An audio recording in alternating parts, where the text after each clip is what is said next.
നമസ്കാരം എല്ലാവർക്കും ശുഭദിന ആശംസകൾ. ഇന്ന് ഞാനിവിടെ പറയാൻ പോകുന്ന കഥയുടെ പേരാണ് ഹത്യാവരായ നായ. ഒരിക്കൽ ഒരു മാച്ച് പറഞ്ഞ നായ ഉണ്ടായിരുന്നു. വിശന്ന് വളഞ്ഞ് നടക്കുമ്പോൾ അവൻ ഒരു എല്ലും കഷ്ണം കണ്ടു. ചുറ്റും അവൻ ആണെങ്കിൽ ഉണ്ടോയെന്ന് നോക്കി. പമ്മി പോയി അവൻ എല്ലും കഷ്ണം എടുത്തിട്ട് വീട്ടിലേക്ക് ഒറ്റ ഓട്ടം. അപ്പോൾ അവന് പാലം കടക്കേണ്ടി വന്നു.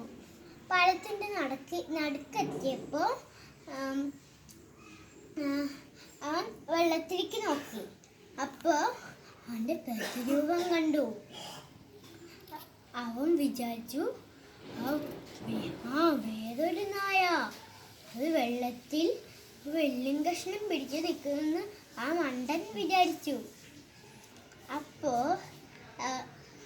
ആ എല്ലും കഷ്ണം കൂടി അത് വേണമെന്ന് അവൻ വിചാരിച്ചു. അവൻ വായ തോന്നുന്നവരൊക്കെ പൊടിക്കാൻ തുടങ്ങി. ബൂ ബൂ. അപ്പോൾ അവൻ്റെ വായുള്ള എല്ലും കഷ്ണം കൂടി വെള്ളത്തിലേക്ക് വീണു. പ്ലും. അപ്പോൾ ഈ കഥേൻ്റെ പേരെന്താന്ന് കൂട്ടുകാർക്ക് അറിയോ? ഹത്യാകരം പാടില്ല. Thank you.